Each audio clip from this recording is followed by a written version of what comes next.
All right, man, let's start here. You have a good step. You kind of want to minimize how far you step out like that.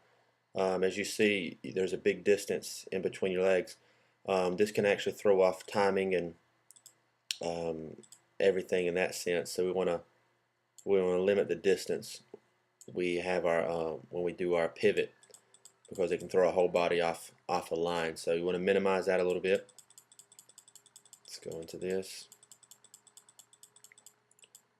That right there, that position is perfect. Looks very good.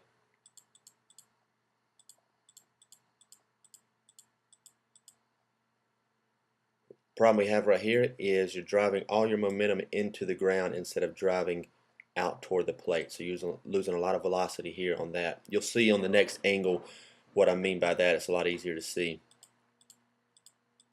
Because what we want to do is we want to take all the momentum we have and drive it toward home plate first. We don't want to drop and then drive out. This is nice position. Very nice position right here. You're nice and tall, we want that. Your arm angle is pretty good. We actually need to work on a little bit more flexibility in your shoulder to get it back a little bit further so we can increase that potential velocity. Right here is what we need to work on. And this is going to come with flexibility also because a lot of times we lean because we're compensating for our tight shoulder. See how much you're tilted that way? You don't want to do that. You want to be more square to the plate, so you need to square up yourself when you're throwing the ball. So your arm angle, when you square up, is actually low 3/4. See, in this position, you may be thinking that you throw over the top because you're leaning, but in actuality, your arm angle is more 3/4, low 3/4, right here. If you squared up your arm, you would be delivering the ball low 3/4, which is fine because that is the natural arm position. Most guys think that throwing over the top is natural when it's not, because most people lean to get the over top arm position. Most of the hardest throwers in baseball throw low 3/4 because that's the body natural way of throwing the baseball. Pedro Martinez, Randy Johnson, all these guys threw over 100 miles per hour and they threw low 3/4. So we need to straighten your body up when you're striding towards home plate.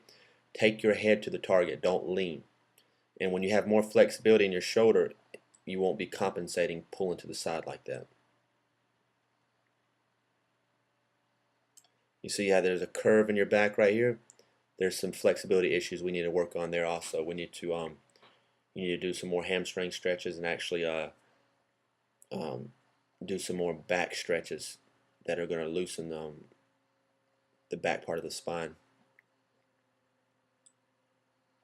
You need more follow through. You have more lean to the side and then instead of a twist. What you want is once you land, you need to twist as much as possible. So that's going to come with flexibility. So once you land, you twist, you don't lean. Let's go to the next angle. You'll see it better. Right there is perfect. Okay, right here. The next part is what you need to work on. You pop your hips. So you begin to pop your hips. You don't want to do that.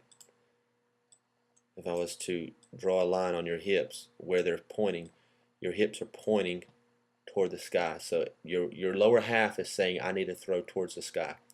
Your hips need to be level when striding out. So we don't want to have that hip pop. We don't want to do that. So remove the hip pop. And you see how each frame is showing you going down before you start to stride out. You actually need to stride out first. So what you start doing is stride out. We want to drive out with the front of our hip.